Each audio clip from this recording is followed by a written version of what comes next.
Hello, everyone. Good morning, good afternoon, and good evening to you. I wholeheartedly offer whatever suits your time zone. Welcome back to another Blue Morning Show. And today we're going to talk about how Thomas Tuchel has handled himself, given the current situation that the club is in, given what's going on with our beloved club. We'll also update you on the sale of the club. And if staff have other news, we'll talk about it. And we'll also talk about what the new Chelsea owners must do to do better than Roman Abramovich or outdo Roman Abramovich if you prefer. And we'll also look at the inputs in the chat, take them one by one, analyze them, and have some good debate or conversation if you prefer. So let's get into it.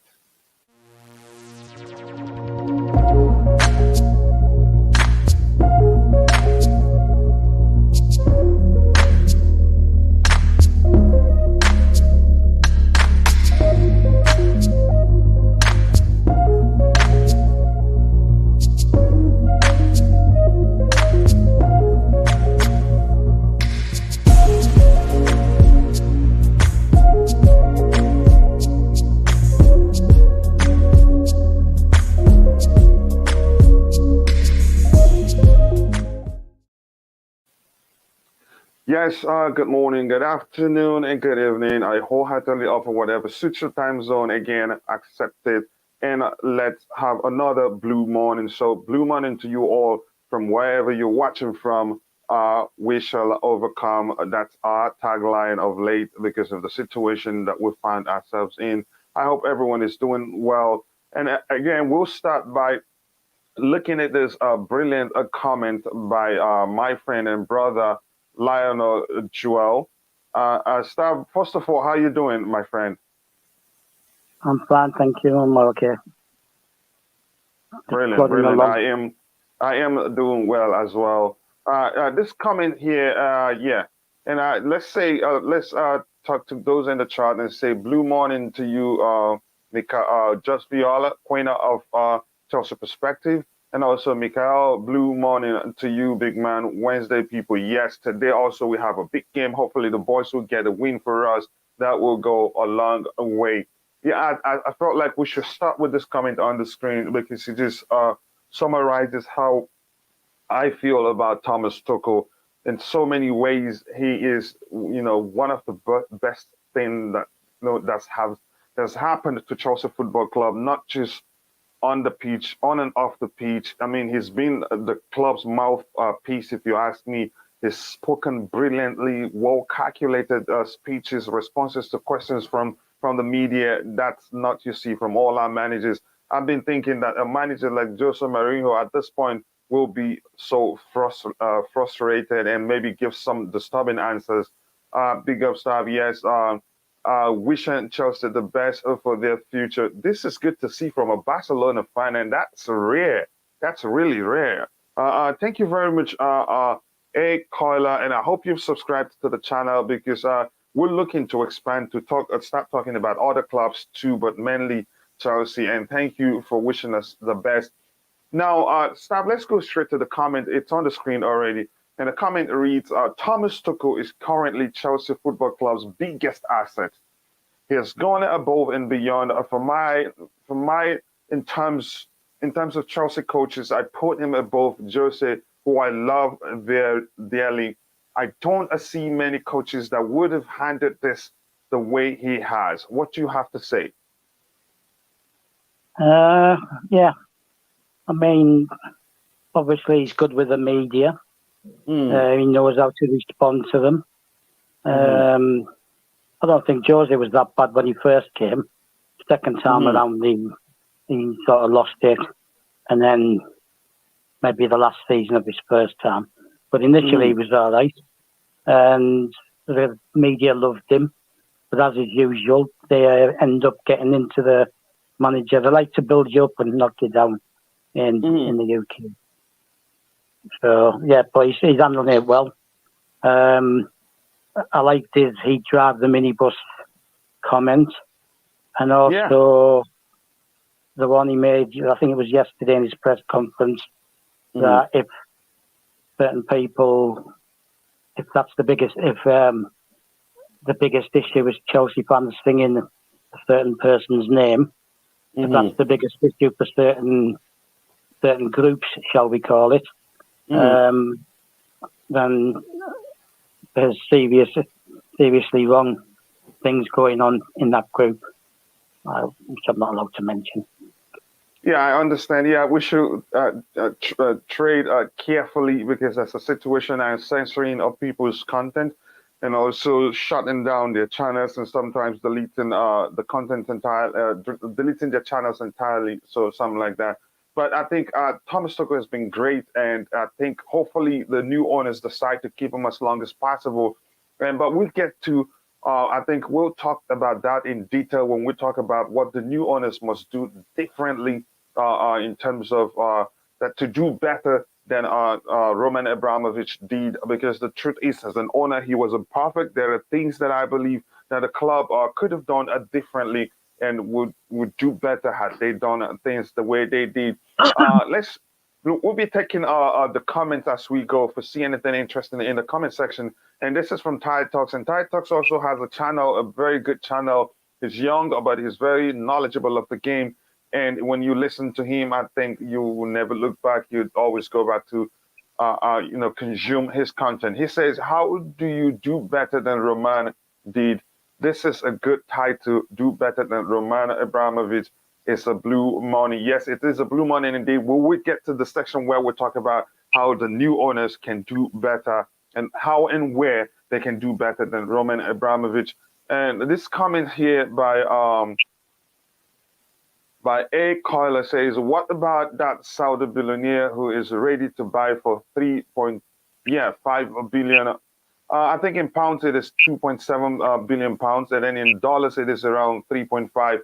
We will get to that. So, Stav, anything? Let's end this section because it's a quick one. How long do you expect Thomas Tuchel to stay at Chelsea? Well, it depends what the new owners want to do, and I think that's why he's himself saying he's definitely here till the end of the season, which basically means nobody knows anything until the new owners come in. But if it's going to be, I think, someone who's a Chelsea fan, which is a possibility, then I'm sure they'll want him to stay because they've seen the way it's done.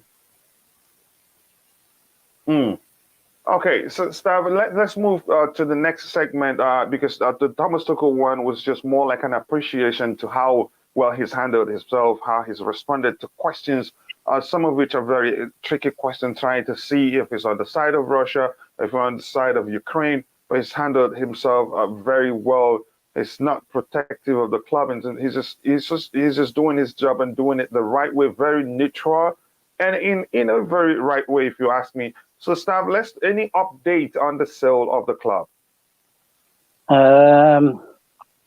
It's going to be quiet, but apparently Boris Johnson and the sports minister have voiced that they don't have any issues with it being the Saudi Arabians because they work closely together. There's lots of trade going on, and that brings a lot of jobs and stuff like that.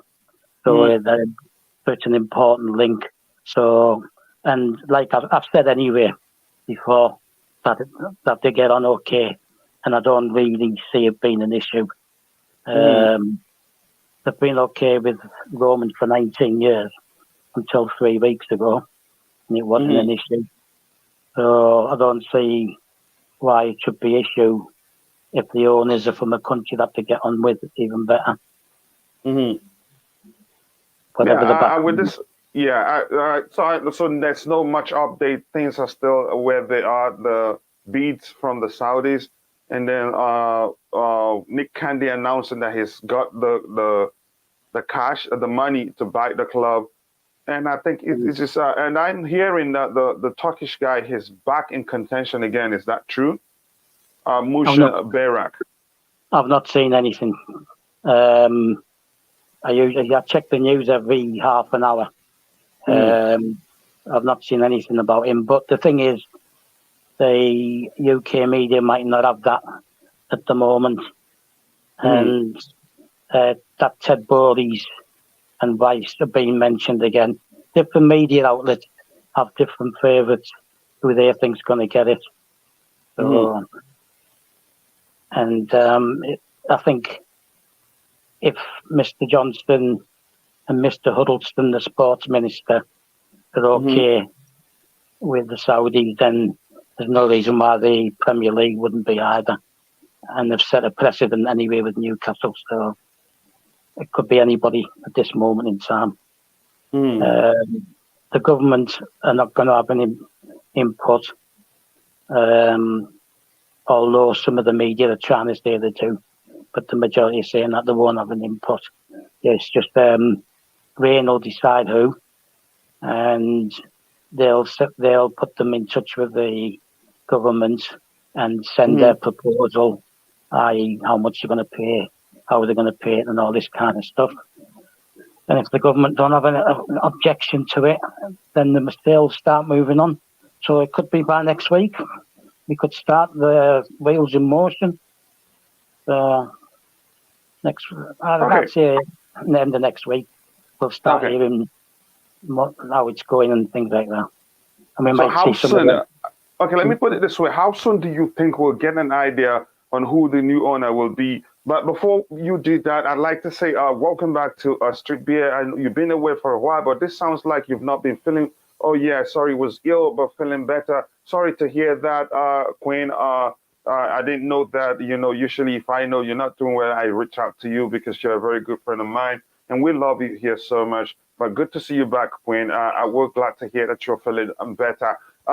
Stab, before you answer that, if you're in the chat, let us know who you think the new owners will most likely be: the Saudis, the Nick Candy group, or the Wyss or the Wyss, however you pronounce his name, group. To me, I think the Saudis are looking more likely, given what we're hearing in the media. Matt, was it Simon Phillips tweet yesterday saying something about the most likely group being the group led by what he wrongly said. The guy he wrongly said was a Chelsea fan when he is indeed a Tottenham fan. To me, I think it's looking more likely to be the Saudis. What do you think, Stav? Like I said, I don't know. It depends because the form of funding will have a bearing as well. So we don't know if people like their Wyss, Goldstein, and what's his name, Boyle or Bowley, whatever his name is. Like we don't know if they're putting equal shares in. How much? Who's going to have the most say? Who's going to be? There's going to be a majority shareholder. So we don't know. But obviously they'll be acceptable to the government. The Saudis are acceptable to the government. Nick Candy will be acceptable to the government because obviously we know that he gets on okay with them. And I wouldn't have thought that the Turk would be unacceptable either because Britain will get on okay with Turkey as well. It's a matter of passing. Yeah, let's try as much as we can not to go down. You know what I mean. This comment on the screen, that is putting it as neutral as possible. This coming from Street Beer that says because she's begging them for oil, and you know who she's referring to. Is that in any way possible the reason the Saudis are more likely to be the ones to take over Chelsea Football Club? So yeah, I'm trying to read it, but it's too small. It says, because he's begging them for oil. It is a Street Beer, but we know who she's referring to. That them, we know who that word represents, and them, we know who she's referring to. Do you think that's the case? That's one of the reasons why the Saudis were merged as the new owners of Chelsea Football Club? No, because he is actually over there having meetings with them. but the media group don't have any involvement in oil, and remember they're not supposed to have any close links to the Saudi government anyway. But yeah, I mean, like, it depends while they're having the talks. The Saudi government might say that they're okay with it, etc., etc., and they might have a quick chat about it. But then again, that could be negative because maybe they don't want to see a rival being strengthened. Stribia saying it's just me trying to think it through. Okay. Yeah, this is Tribia saying, I thought it was this Friday coming. The beats had to be in. What date again is the deadline for the beats? That the owners. Sorry, this Friday. Yeah, Friday the 18th. So there's a chance, even though it's looking like the Saudis they have the highest bid at this point. There's a chance someone else could put in a bid that's higher than theirs. Except if the bid has been accepted. Yeah, but it's not necessarily going to be the highest one, is it? It's going to be the one that they deem will be best for the club. It has to be a certain region, because none of the money's going to Roman anyway, is it? So it's not going to be an issue for Rain or Roman, is it? The actual money, all the money's going to go. The money's going to go to the government to put in some foundation, or Chelsea will set up a foundation, and they have to prove the money's not going to Roman. So it's not the actual bid isn't necessarily the biggest asset, or bigger more. You've got to prove that you've got the right motive and that you're going to do the right things for the club. And that aspect of the whole agreement comes from the side of the club. So this comment on the screen from Titus reads, Nick Candy plans are a German-based structure with fans being aboard of personnel. Red flag for me. Bowley has no understanding of the sport. Need him to, despite him winning mentality he has. I don't even want Bowley to be part of it. I think the Nick Candy team, to me, I don't think they will get the club. Let's see what happens. That's too cryptic, Coachila. Yeah, I have to be to a certain measure. I don't want to, after what I've been through and seeing, the success we're seeing right now on Chelsea Perspective, to make such mistakes that will lead to the channel being shut down. I have to be as careful and at the same time as objective as possible.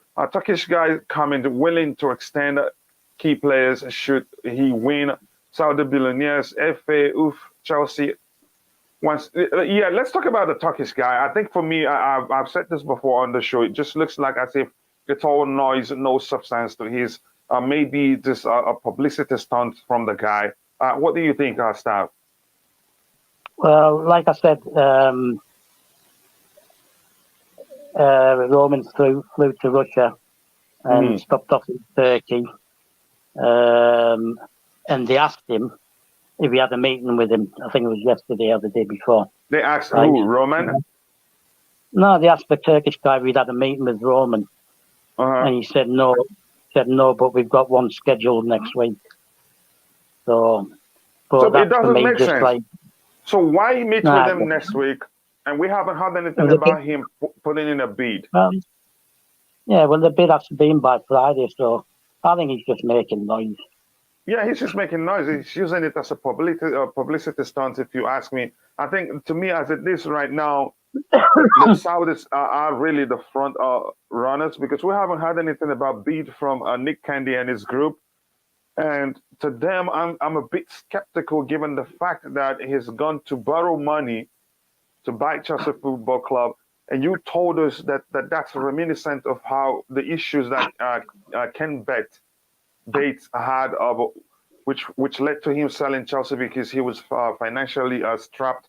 Can you give us an overview of how the Kent's financial issues unfolded? Yeah, the thing is, Ken Bates didn't bother the money to buy the club. He bothered it to develop the ground, the stadium, right? Because he wanted to build the hotels and the bars and everything, right? Which were a couple of three new stands. The only stand that remained as was is the East stand, which is the biggest one. It's the one where you see the players coming out of the tunnel. That's the East stand. So that was the only remaining one. So he had to build three stands. The stand opposite the East stand was an old wooden one with concrete seating at the bottom and then wooden seats at the top. So that had to all come down to comply with safety. And then the shed end used to be just a larger concrete thing with a shed on the top. That's why it was called a shed. So he had to redo the three stands, and then he built two hotels, and then added bars onto the external side of the stadium. So that's where the money came in, and there were Euro bonds. I said I couldn't remember what they were called yesterday, but there were Euro bonds. So the debt came from the development of the stadium, not buying the club. So that was why Bate borrowed money. Yeah, he only paid £1 for the club.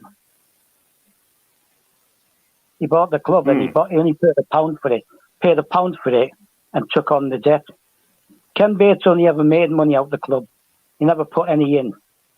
Let's get that straight. He didn't put anything in. He only ever made money out of the club.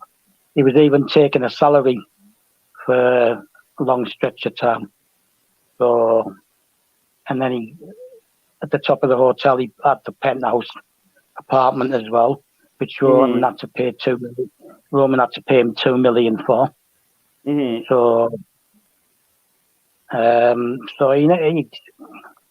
he did work hard, but he knew it was a long-term investment that he was going to make money from.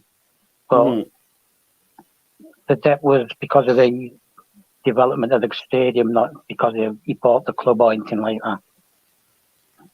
Yeah, that's really. Let's switch over to this comment from Street Bear, which reads, "See, I hate the thought of borrowing money to buy the club." Yeah, we talked about it yesterday, Quinn, and that's a huge concern for me, for staff, for everybody. Staff, I know you said also that's the only, the only thing that makes you not want, and I don't know how you phrased it, so I don't misquote you. But you seemed concerned about Ken Bates, what's his name, Nick Candy and his group borrowing money to buy the club. Ty, let's come to you, but go ahead. I'm not concerned about that, right? I'm concerned if that is what he's done, right? It doesn't mean that he's borrowed money. It means that he's got other people to come in with him, which means it's a consortium. Doesn't mean that he's borrowing money. No, there's no. There's something. There is what I read online. Strictly, he's borrowing money. That's the way they put it, from hedge funds or something like that. I think I'd have to do research more, look more into it, and we'll talk about it. But I'll come back to you, Stav. Tyrone, how are you? And welcome back to Chelsea Perspective. Yeah, I'm doing well. Are you concerned about anybody that's buying Chelsea borrowing money to facilitate the purchase? Yeah, I am. If they're going to be borrowing money, obviously, the word borrowing means that you eventually have to pay that back. And if they're not able to, prepay that money without it coming from their pockets, and then they can't invest in the club further, then it's not going to be good. But I don't know. I think it's more of a consortium with the Candy. I don't think it's necessarily boring. But if it comes to a case where that's what he's done, it's not the most encouraging thing, because then he's gonna have to eventually pay it back if he's borrowing it. But I think it's like Stav was saying, and it's a consortium, and he's building a team to help get the entire funds that is necessary to put in a bid. Well, the Saudi Arabian one's going to be a consortium as well, because he doesn't have the money himself to buy it alone. He's only worth 1.7 billion. So the Saudi Arabian one's a consortium, and it'll be the same. That's what Weiss, Foley, and Goldstein is, consortium, right? So the thing is, we can't make an assumption, right, that where the money is coming from. Okay. And it can be, it could be him. His brother's got a lot of money as well. And it could be that Matt guy that I mentioned, Matthew, I forgot his name now, right? That I mentioned yesterday, right? The guy who used to work for Liverpool, who's also at Chelsea, right? And there may be one or two others as well. Could be a consortium of 3, 4 or 5. So we don't know. And if you're going to develop the stadium, right? If you need to get money to develop the stadium, then you do you get money off a company, right? For the naming rights, and that's how you develop the stadium. So it's like Barcelona. Their stadium's now going to be known as, and you've got a Barcelona fan in the chat, haven't you? They're going to be called Spotify Camp Nou, is their stadium's name. So adding the word Spotify to it. Yeah. So they're keeping Camp Nou, but adding the word Spotify at the front, right? So I'm assuming Spotify are going to be putting money in, obviously, because we know that they're in a large debt. They're in over $1 billion debt, right? And that's an actual debt, right? Not like the one we were discussing yesterday to do with Roman, which I never really got to. Which I did explain it, but the situation, like, let's carry on with this, and then I'll spend a couple of minutes later explaining that 1.5 billion, so people understand that it's not like running costs in the last few years. Right? Okay.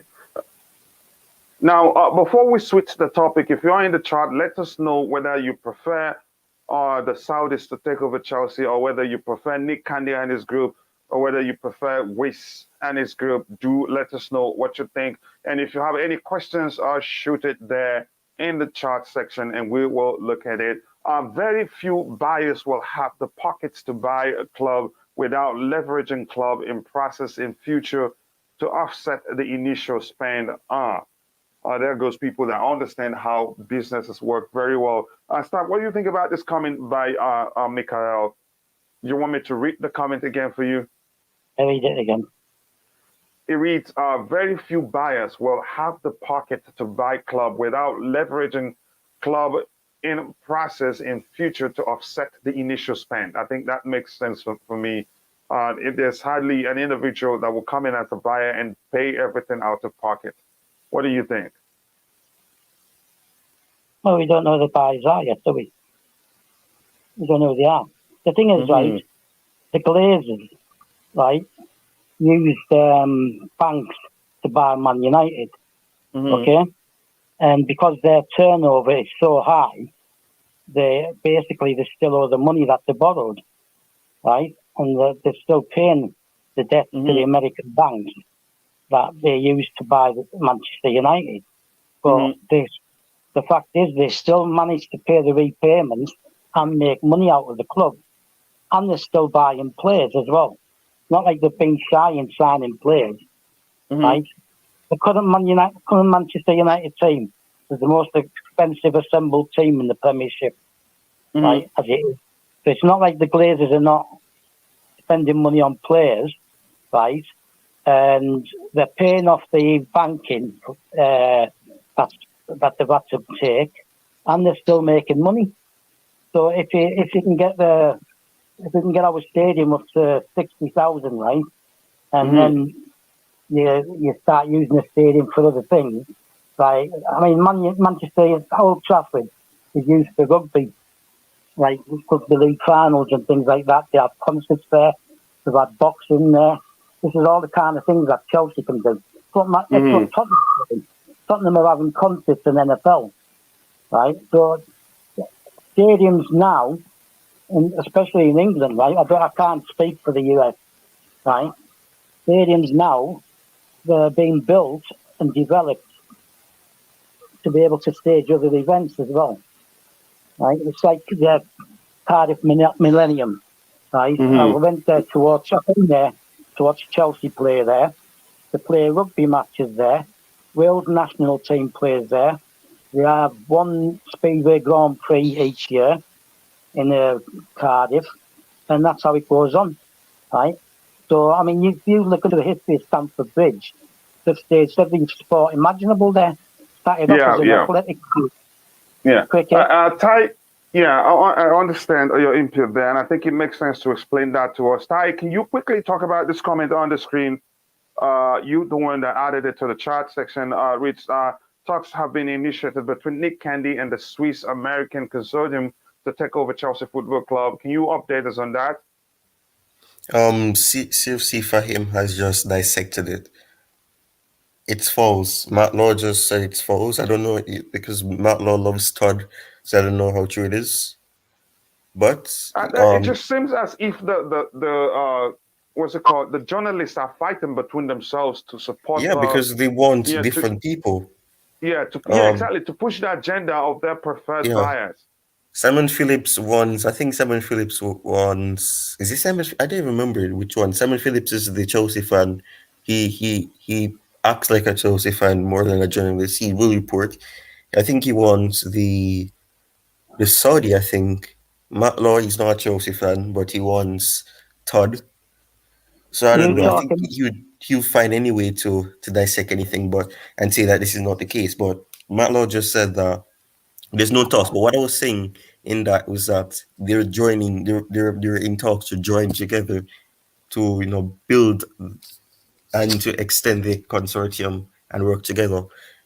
But CFC Fahim just said that Matt Law is saying that it's not like that, and it's not going to be the case, and they're not going to be joining each other. Okay, so let's talk about this comment on the screen by Mikael. I think it's very interesting and deep if you pay attention to it. Very concerned with current owners being harassed by EU and basically on the run to find a friendly shore. So I think this makes perfect sense. And to me, let me ask you this question, Starve. How can we be guaranteed that we're not going to face the same issue we faced under Roman Abramovich? Because the what Roman Abramovich is going right now, and again, I have to state this clearly, we're not by any means in support of what's going on in Ukraine. We're just saying things from the perspective of our beloved club, saying, okay, even if Roman has done anything wrong, why punish us, the fans? Why punish the club? An entity that is, based in the UK also, that doesn't make sense to us. So how can we be guaranteed that the new owners will not face the same, I don't know how to phrase it, not to get into trouble, will not face the same issues? I think that's the best way.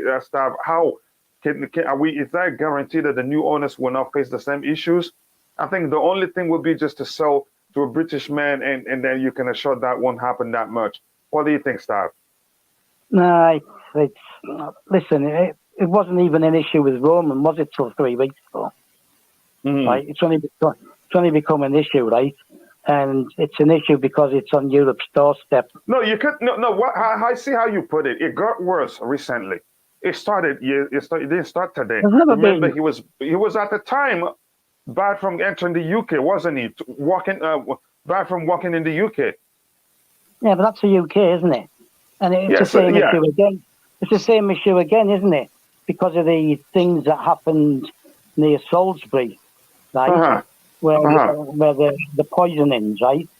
And then they needed a high profile Russian, right, to make an example of, and they're not going to use a high profile Russian, right, who works okay with them, because there are Russians they get on with, which for reasons I've already explained before, and obviously I'm not going to explain them again now due to the situation, right? So, I mean, if there's a Russian, a son of a Russian in the House of Lords, right? And that's been discussed now. That's how he managed to get in there, right? But there's good Russians and bad Russians as far as the people we know that we're talking about are concerned. Yeah. So if it was until the poisoning and the need to because obviously Roman is deemed to be close to Putin, right? He was the one made example of back in 2018. And now they're paying it again. For no reason. So it's not an issue. Okay. If it's the Saudis, right, it doesn't become an issue for Europe, does it? Okay, because of the cut, yeah. Yeah, Because of it doesn't the become an ties, issue. yeah. Because of the ties between the two governments, and I heard, was it? Yeah, but they all get oil from them. It's not just Britain, and it's not just Britain selling weapons to them. So every country sells weapons around the world. So they're all interlinked. It's all about right. money. Let's talk about this quickly, Stab. Honestly, I myself do not want Americans to, partake in the purchase of Chelsea or even as a group. I have issues with that. But can we try and look at Manchester United? Have they really, the American owners, have they, being truthful here, have they been bad for Manchester United? I'll start with you, Ty. Can you tell me? Ty, are you there? Yeah. Yeah, can you really say that the Glazers, have they been bad? Have they really been bad for Manchester United? Well, they haven't Because been the good. truth, they've been good. Exactly. They've spent quite a lot of money, even more than I thought they'd spend. It's just maybe the issue is with the board or those that are making the purchases for Manchester United. They're not making the right purchases for the club. So, but I think that has led to a stereotype that American owners will not be good for football. I think that's a big It's issue sad. for It's me. sad. Yeah. Can you, It's Steph, sad can you talk because about you're that? setting that Yeah, go ahead. Go precedence ahead. that You were gonna say something, Tyrone. yeah, it's not good because it's setting the precedence that every American owner, anybody who's American who's interested in owning a club they'll only be looking at it, for the popularity and because they want to be able to take money from the club and do this and to do that. And it's not right because that's not the case. And it reminds me of with this, I don't want to really bring this up, so I'm not going to speak in deep detail about it. Or it reminds me of what's happening to Chelsea's soon to be former owner and his connection with certain people, and it being that because he's related to this person, that means that he's also involved with it. There's no proof that he is or isn't, but it's said in the precedence that because he is of that place, it means that he's a part of it too, and he's a part of doing it. And that's also saying where you're saying Russia is a bad place when the place isn't bad. It is the people there who decide to make the decisions that they're making. So, Stab, I'm going to come to this comment straight because we have a lot to talk about. This says Chelsea department derangement syndrome looms on as rival fans now posing as Chelsea fans in a media coordinated hate campaign against us. This is really concerning. I'm not sure how truthful this comment by Timber the Sailor is, but I am really concerned. And Timber the Sailor, this is a great comment. It makes for a good conversation, but at the same time, I'm not sure how truthful it is, but it's worth talking about. Stab, you go ahead and talk about this comment on the screen. Can you just say it again, read it again? Because I'm on my mobile, so I can't read it. Okay, I understand. The statement reads, Chelsea derangement syndrome, CDS, he calls it, looms on as rival fans now posing as Chelsea fans in a media coordinated hate campaign against us. That to me, to some measure, sounds true. But what do you think? But rival fans are pretending to be Chelsea fans. Yes, and maybe doing some bad stuff, giving us bad name and stuff like that. Nah, they're more interested in ridiculing us, right? And trolling us, right? Every club has, shall we say, vociferous supporters, right? And there'll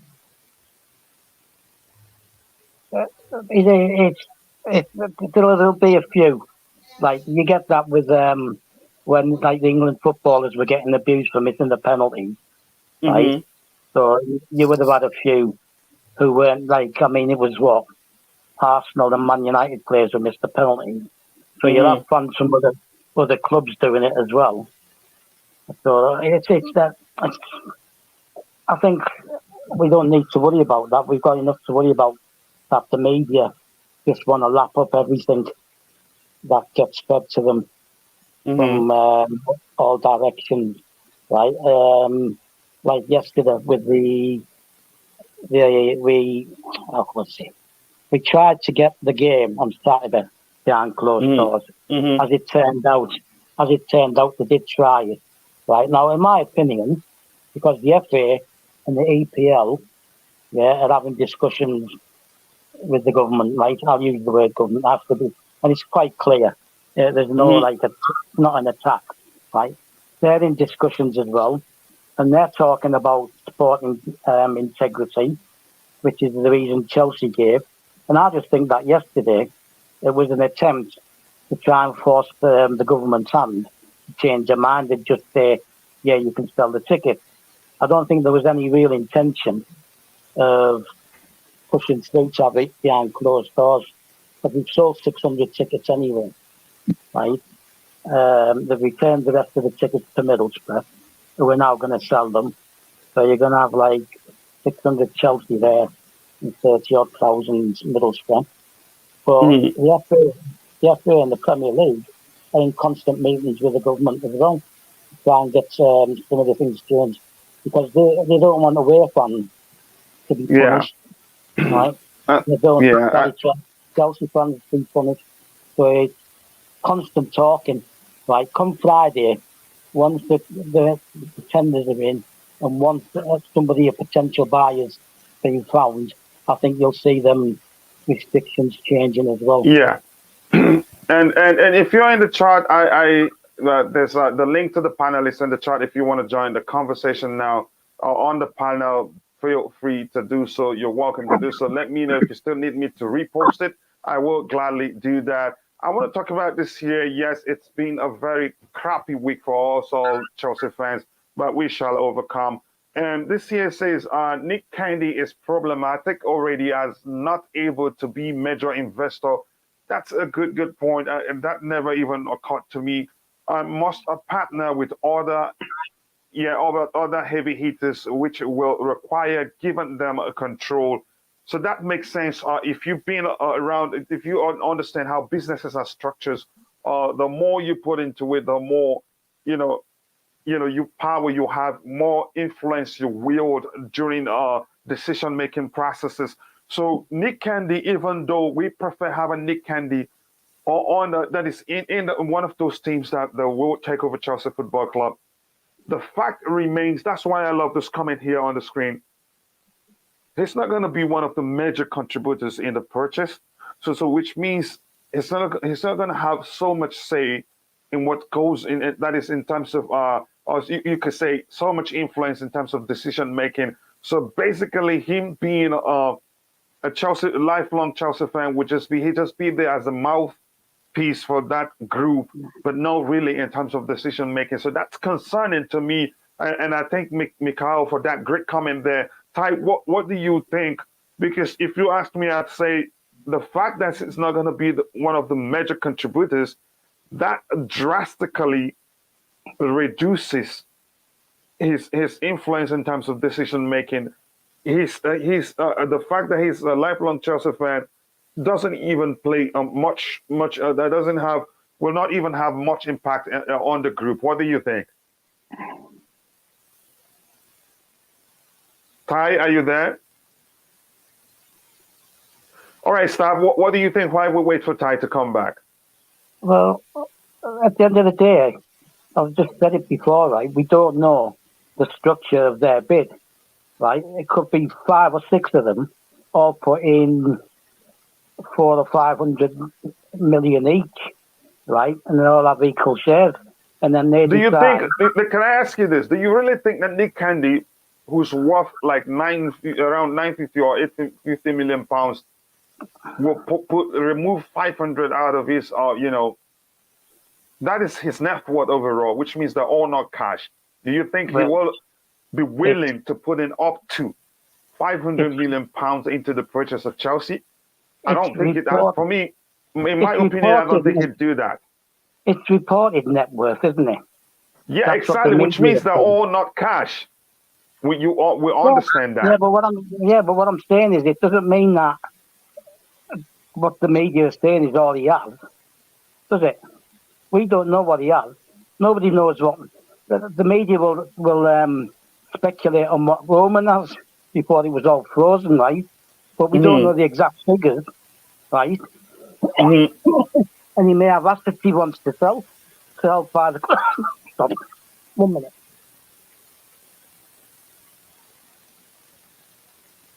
Ty, are you still there? Right, at the moment, all it is speculation. Ty, go ahead. He's left again. Sorry, all it is speculation. Right, all we're doing, we're all speculating. Right, we don't know what the bid's going to be. Right, who's putting the money in, what the shares are going to be. You don't know, Yeah, like but it's like what stop getting me here. Goldstein, like Rice and Goldstein, right? Yeah, they might be part of a 3-man consortium, and yes, they may spend, right, less, not all 3 equal, right? Or they may all be 3 of them might be equal, or Bowley might be the main shareholder, right? Nobody knows what the bid's going to be, so we can just speculate here, right? Yeah, but it's good. It's good to speculate, because when you speculate, you'll be able to at least come to a conclusion that will make you to have at least to some certain measure what the likely outcome would be. That's why I love this comment here. It makes sense. It does not look like Nick Candy, if his group happens to emerge as the new owners of Chelsea Football Club, it does not look like he will be one of the major shareholders, and that honestly, that's concerning to me. But that's, by the way, here. How about Nick Candy, the Saudi Media Group? He can be active in the club activities since he's in London. Yeah, that's true. No problem, Ty. I understand. That's the truth. And let me see if we find something interesting again to talk about. Then we can quickly switch to the main topic for the discussion today. Cannot fix the roof of the stadium. Yeah. Yeah, thank you for saying that, Tobago. And this here from the Queen says, "Love America, well, the people, but seems the fans of the clubs that have the owners that are." Yeah, the fans dislike them. I think it's just a stereotype, because like we've established here, the American owners, the Americans that own Manchester United, they haven't actually done badly. It's just that the club haven't spent wisely. The same thing as Arsenal. Arsenal have American owners, right? They have the money, and they've spent quite a lot. It's just that they haven't spent wisely. That's just the difference. So I'm not sure where the stereotype is coming from. Yes. The Glazers wouldn't have bought Man United, right, unless they could make money out of it. Okay, so if Man United's turnover, right, if they're clearing 400-500 million, right, a season, clear profit, right, and their banking is like 100 million, right, and they spend 200 million, they still end up with 200 million in their pocket, right, each season. So, and United will be, they'll be making, I'd guess, around about 600 to 650 million, right? So as long as they can continue the banking, right, and redo the team and everything, right, they'll still take a profit out of it. And they wouldn't have tried to buy it unless they knew they were going to make a profit. And now they wouldn't be considering pulling it all down and putting it back up again, unless they were making good money out of it, right? So it's not that they're good or they're bad, right? They're just clever businessmen, aren't they? Right? Who know a good thing when they see it, right? Yes. And this is what we were discussing yesterday, right? The Arabs do tend to be good businessmen, right? And this group of Arabs don't have oil. They're not, their business isn't made in oil. So the fact that the family, right, is worth over $1 trillion, the family, right, it's it shows that they've got good business acumen, right? So we can speculate all we want. We can come up with reasons that might make one applicant worse than the other and things like that, right? And we can carry on talking for hours like this, right? Until we know who's picked and what their bid is and how they're going to structure their bid, right? I'm not going to get upset about anybody or make assumptions about any one potential bidder, whether it's Candy, Bowley, or the Saudis, right, or the Turks, right.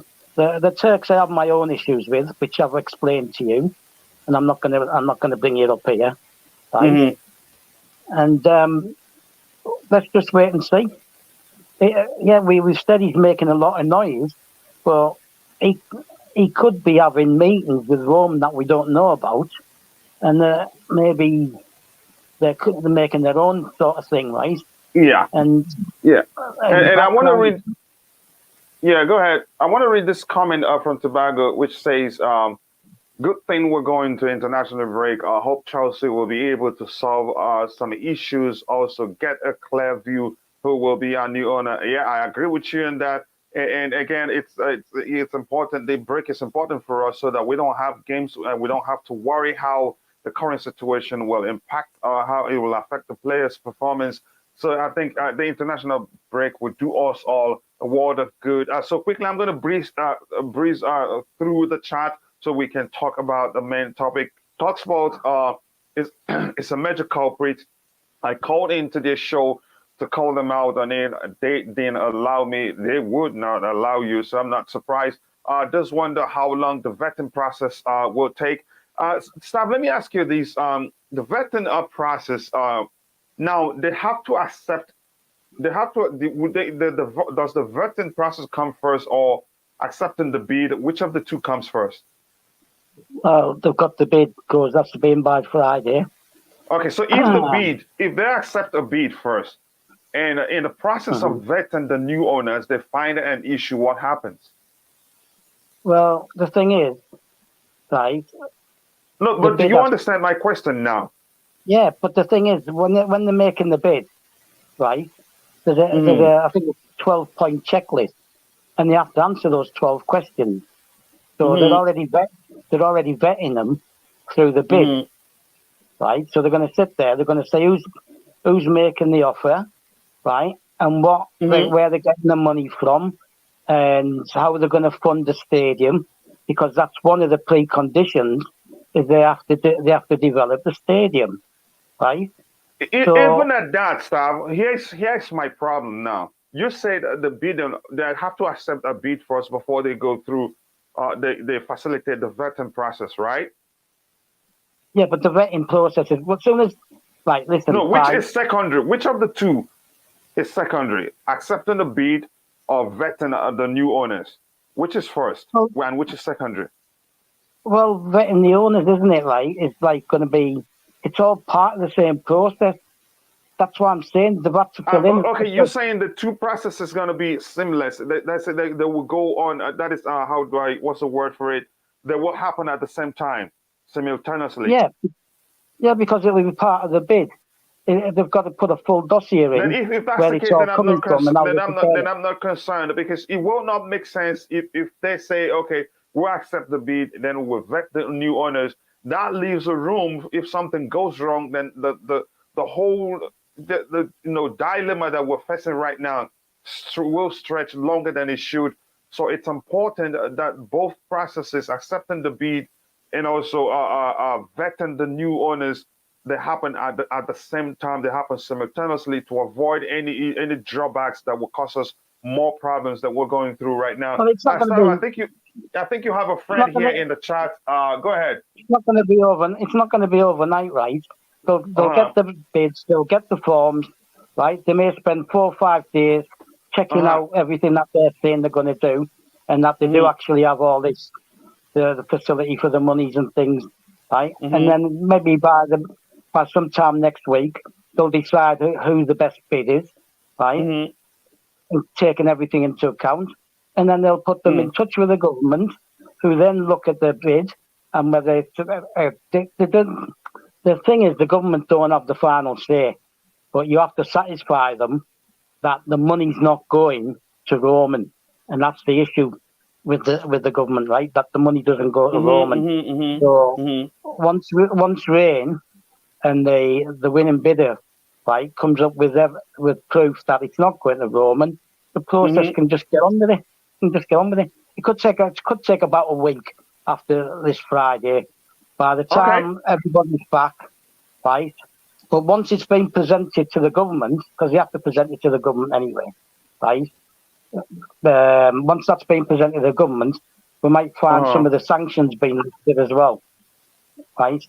So that's and I want to take this moment to appreciate Street Beer for quickly catching somebody who's spamming the chat, and then she's dealt with it. That's why she's queen of all streams. I appreciate you being in the chat. So, Stav, quickly, we have to switch to the next topic.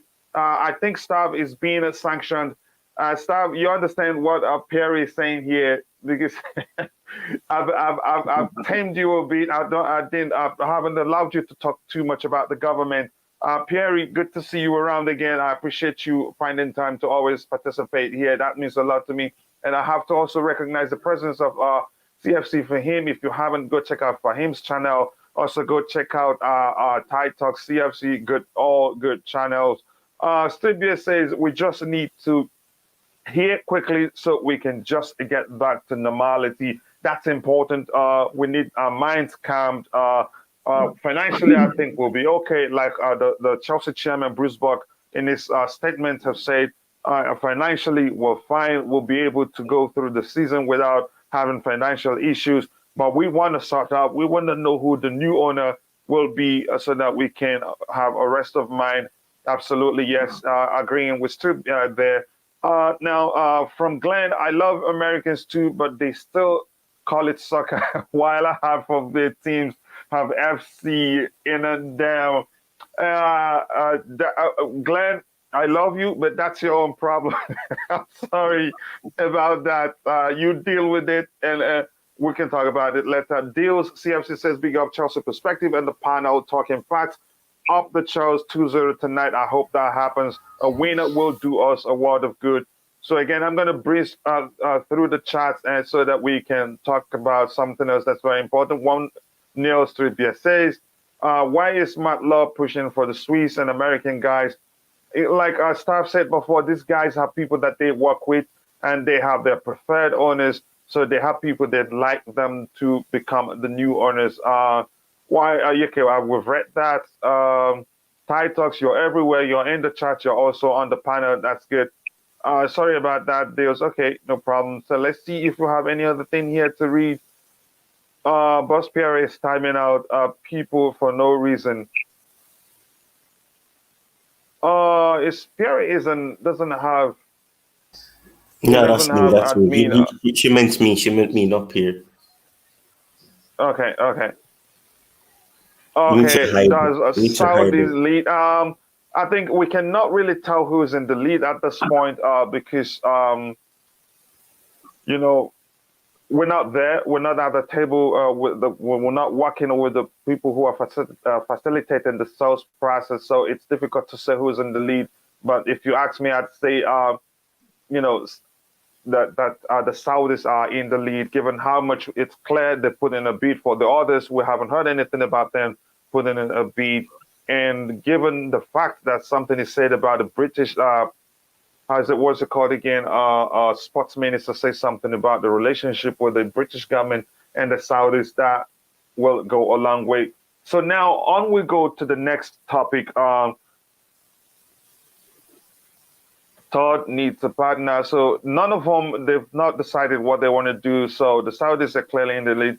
The Swiss American consultant are looking for partners, but not considering teaming up with Nick Candy to purchase Chelsea. That's good. You know what? Funny, the Saudi guys haven't come out talking about it, and that's those that don't talk too much probably have so much in store for you, but those that talk too much, to me, sometimes sounds like they're just seeking just publicity, if you ask me. So now the next one is this. Roman Abramovich, he was good for us, and his under his reign, we've won all the trophies there is to win as a club. But if I can ask you this, staff, is there anything you can think of that the new owners must do better than Roman Abramovich did? And if you're in the chat, let us know the same thing. What is the one thing you think new owners must do differently, must not do the same way Roman Abramovich did? I think this guy should be banned permanently. So if you're Yeah, in the but chat, they're making new accounts. They're making new accounts. It's not that they're not getting banned. It's just that they're making new accounts. It's just the yeah. So same logo. It's the same banter club. okay, go ahead, staff. Go ahead and let us know, Tyrone. Is there anything you'd say you would like the new owners to do differently or not do the same way Roman Abramovich did? I really can't think of anything because Roman did so many things, and everything that he did was to benefit the club. So I don't know if there's anything to say that they should do better. He did have plans. People say that Roman wasn't planning to expand on the stadium, but he was banned from the UK prior to this sanctioning thing. So he wasn't able to do the things that he wanted to do. And plus the things that he used to do, taking money out of his own pocket for the sole reason that he wanted to see the club do well. That is not something that you see a lot of people do, and I don't really think that even if we get a Chelsea fan in, they're not going to do that. They're not going to do that. They're not really going to do that. So I can't really think of anything that they should do better than what he did. Maybe I don't know all the details, and maybe Stav may find something that I probably didn't think of, but I really can't think of anything. Stav, how about you? What's one thing for you think you will suggest for the new owners to do differently and not do it the same way Roman did? Nothing. Well, what can we complain about? Right? Like I said, it's not a complaint. Nobody is perfect. I'm not saying it is not in any way a complaint. There's no way you can tell me you've looked out looked back, through his reign as Chelsea owner, and you cannot see anything you thought he'd have done. He should have done differently. Yeah, I just like the way Avram Grant was brought in, right?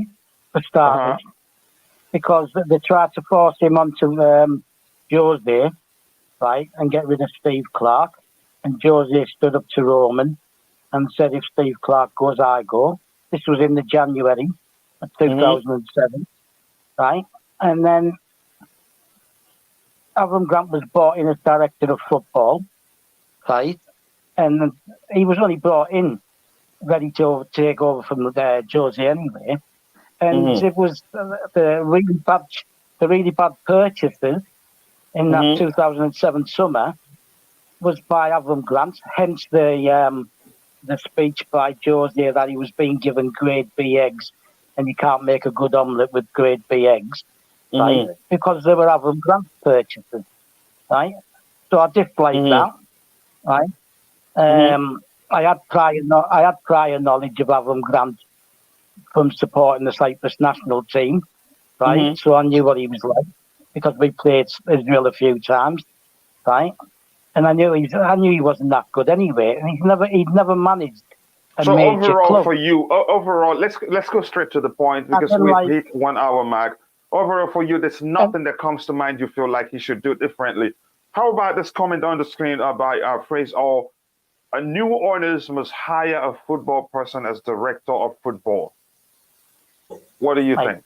I'm disappointed in myself. Stop talking, right? Because I'm getting feedback. Can you hear me? Yeah, I can hear you crystal clear. Go ahead. Right, listen, right. I can see the question. I've been looking at that question for the last 5 minutes. Yes. Okay. Right. What's Petr Cech? He's a football person, right? Who has involvement. But what is his role? His role is not defined. No, his role, right, is player and management liaison type of thing, right? But can you agree?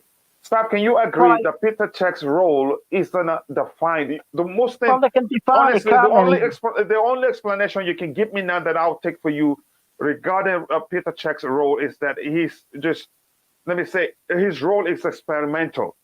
It wasn't defined. It's still not defined as of now. If you can move him and say, okay, come out categorically and say Peter Cech is now the director of football at Chelsea, then I'll take it. But go ahead, Steve.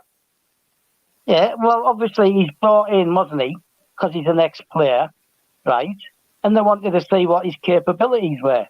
Okay, so he went and discovered through Christoph Lorichon, right? They discovered Mendy, and it was Cech's links to Rennes, right? That brought the deal get my point. Get my and he point was involved, and he was involved in the deal with Harvard, right? He speaks 7 different languages. He's much respected in the football right world. now, Stav. Let me ask you this. Why not come out openly and tell us that Petr Cech is the director of football at Chelsea? Then we can agree. Because the way he was hired, his role, I'm still arguing, isn't defined. And that's an issue for me, which means there are limits to what he can do. Define it, can't there? You're trying to wind me up again, aren't you? The new owner, if he wants him to stay, if he wants Petr Cech to stay, right, can then define it and make him director of football, right? Period. I'd rather have him as a director of football, right, than that clown that we had before, Michael Emenalo, went out and bought. No calling names, no naming names, please. But I get your argument. Stop. Now you come. Now we're together now, because the fact remains. I'm going to start sounding like a broken record. And yes, Stav, I want to wind you up, but that's fine. I was just kidding. But I wanted for you to agree. Petr Cech's role has never been defined, and maybe the new owners would do so. And the fact that his role has never been defined means that there are limits to what he can do. And I believe that was done intentionally to limit the powers he has. But he's done a great job. He's proven that he can execute that director of football role very, very well. Ty, you wanted to say something. You go ahead and say, then I'll move to the next thing. I think that highlights one of the most important things. If you ask me, then I think Roman should have done it differently. Go ahead.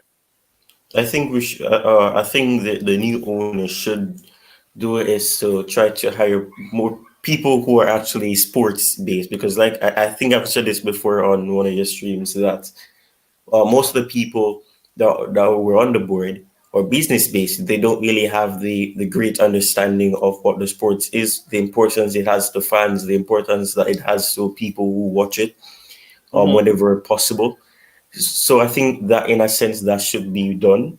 Obviously, you have to have some business people in, because you can't have only sports-minded people. You also have to consider the business side of it and ensuring that all things go well and the club isn't going to be hit by any crisis in the future. So I think you have to find some sort of balance that you have both sports and business-based people, not only mostly business, because that's the type of personnel that was at the club in the past.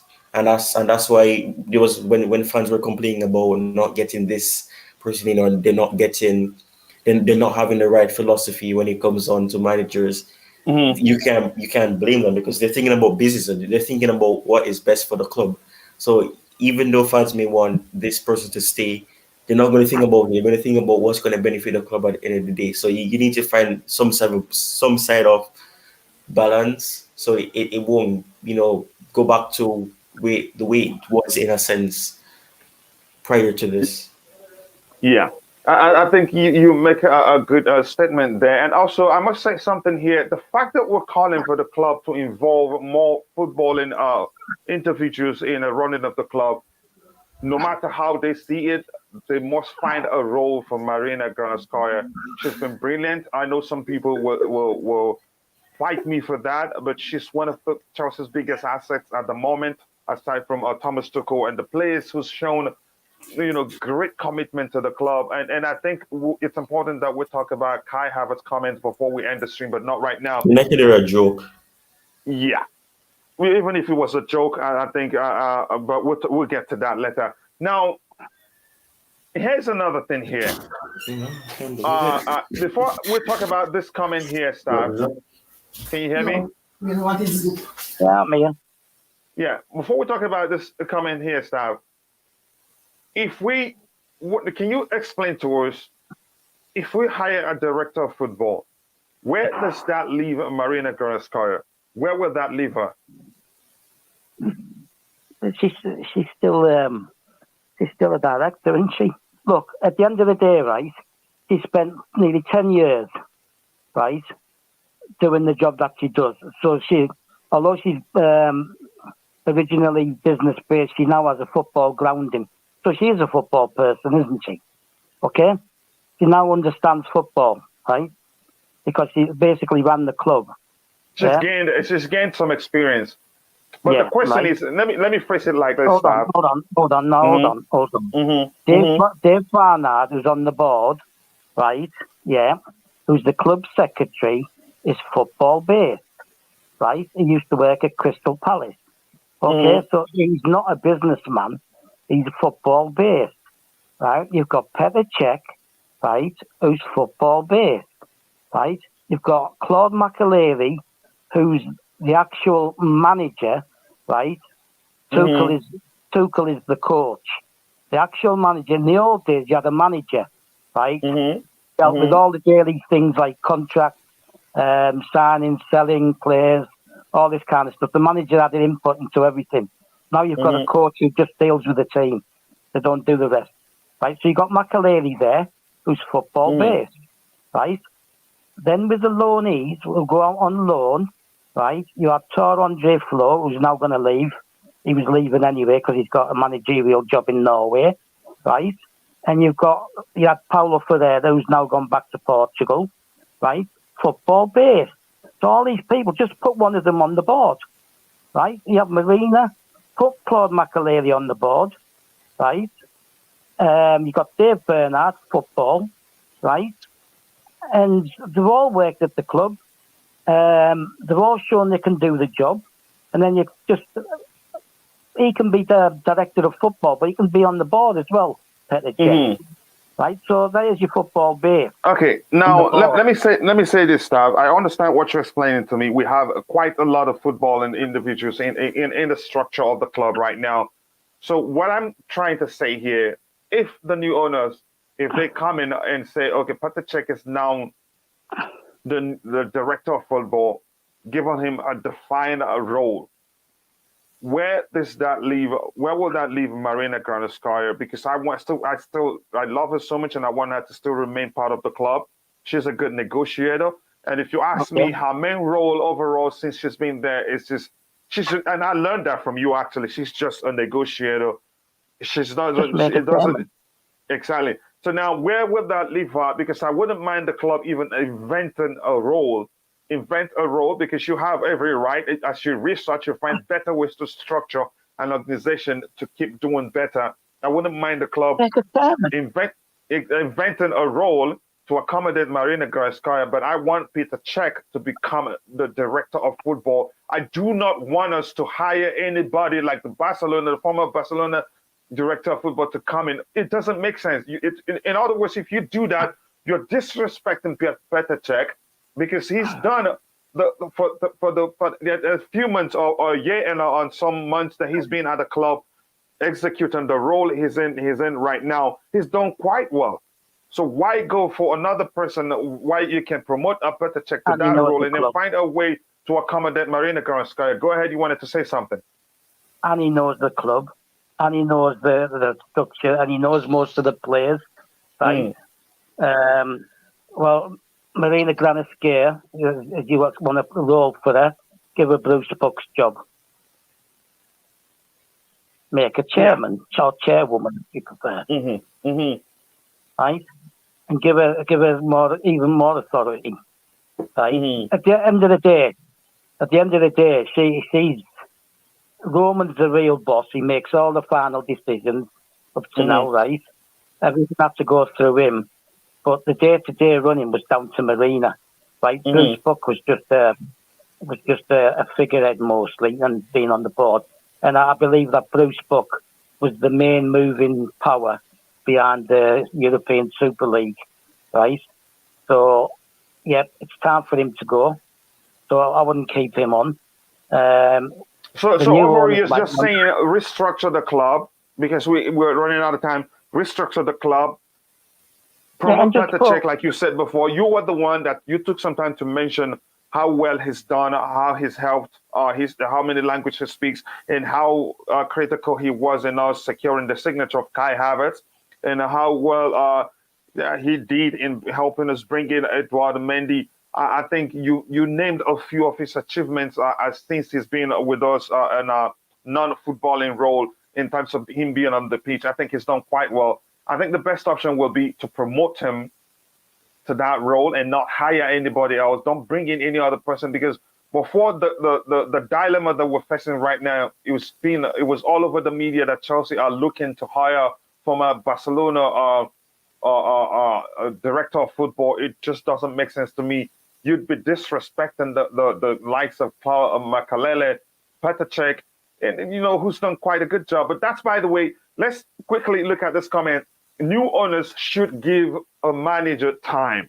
That was actually one of the reasons why I chose this title for this Blue Morning show, because the fact remains, Roman, in terms of dealing with managers, he wasn't perfect. You could argue, some would come out and argue that we've achieved so much because Roman, he's always been brutal. He's always not looked back whenever he decides to keep or fire a manager. But there are cases, for instance, for me, if you ask me, we shouldn't have fired Carlo Ancelotti when we did. That's one for me. And your friend in the chat, be truthful, tell us, we love Roman, but he wasn't perfect as an owner. In terms of, for me, one place that he wasn't owner was how he dealt. Of all the managers that we've hired and fired under Roman Abramovich, which of them do you think that he shouldn't have fired? For me, I'd say Carlo Ancelotti shouldn't have been fired when he got fired, and the manner he got fired. Had he stayed on, I think would have achieved more under him. And because we've not been given managers time, especially those that deserve to be given time, we haven't had a time under Roman Abramovich you could argue we had a stretch of period where we dominated football in England and then Europe. It has always, our achievements under Roman has always been in patches.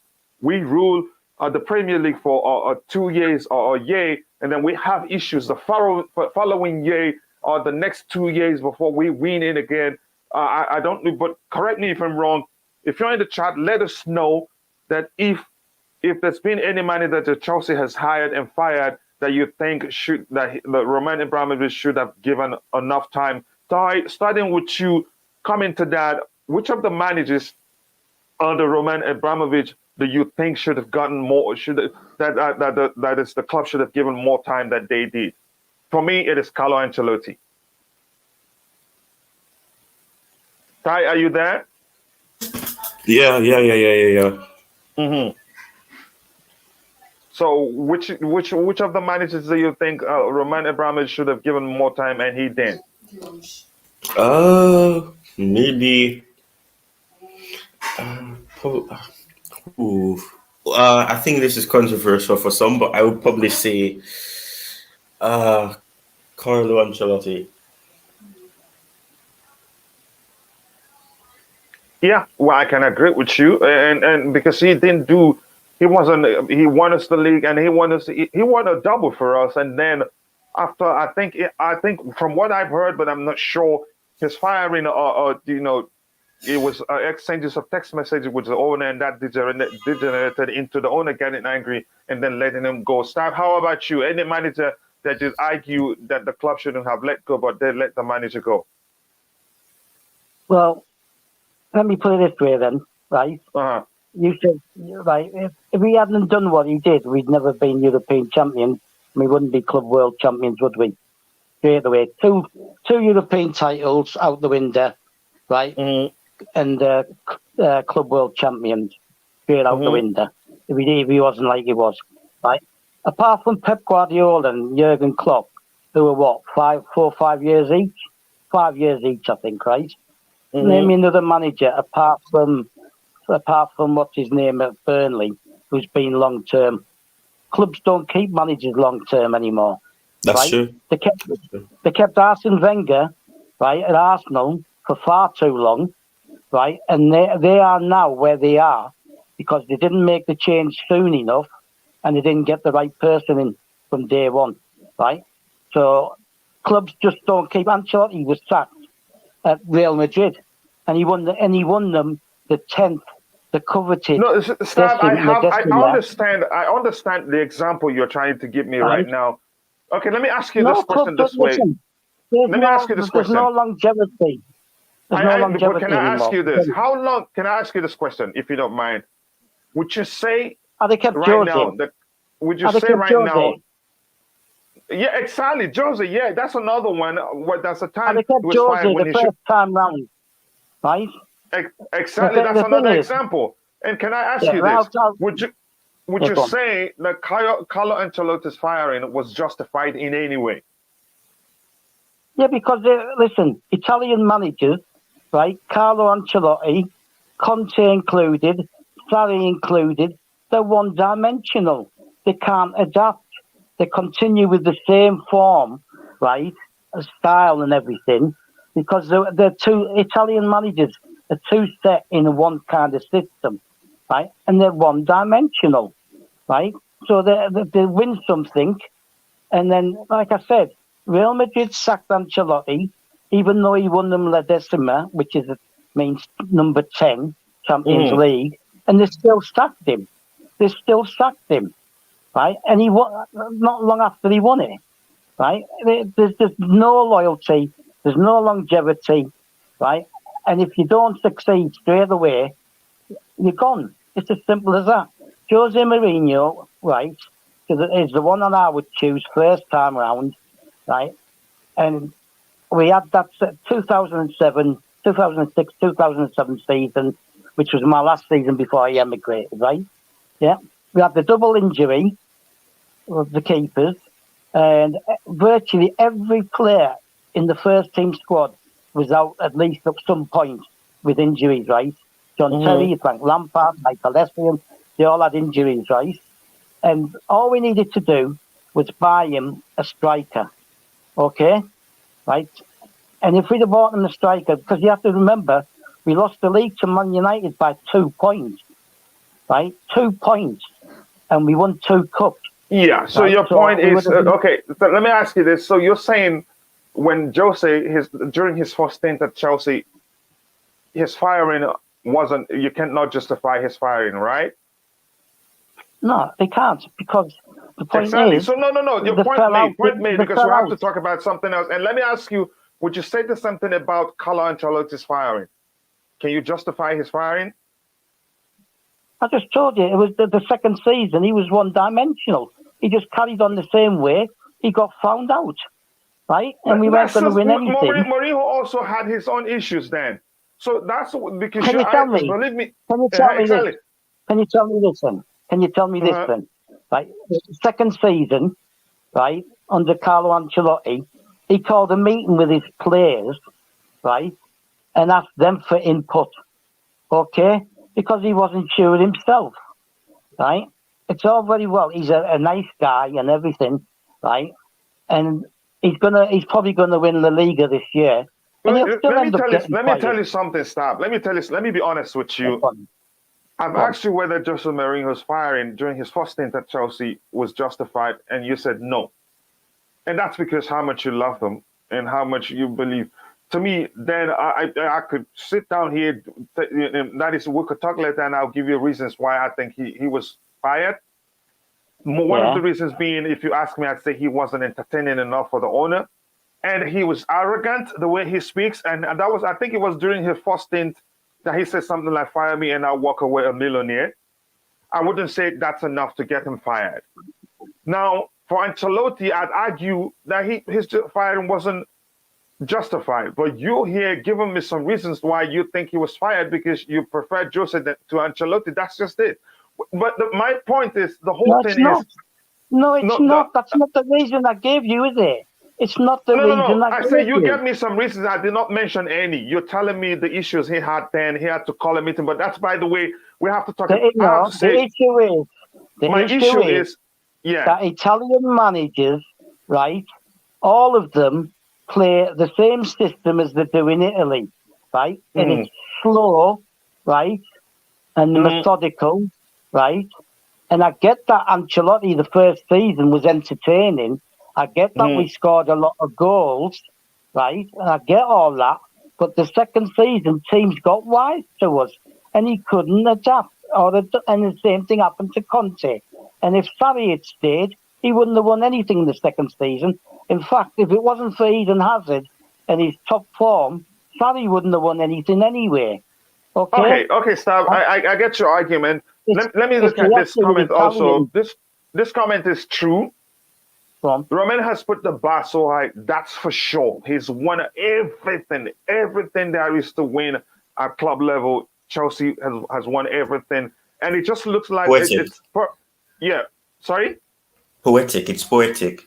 He finishes, club football when it comes on exactly. to the English-based one, and exactly. he can leave, knowing that he as the owner, he won every trophy possible.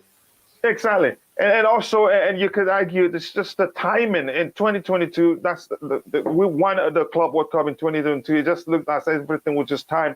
Okay, it's time. Okay, you've done it. It's time to leave. But that's, by the way, this comment reads, Romana has put the bar so high, in my opinion.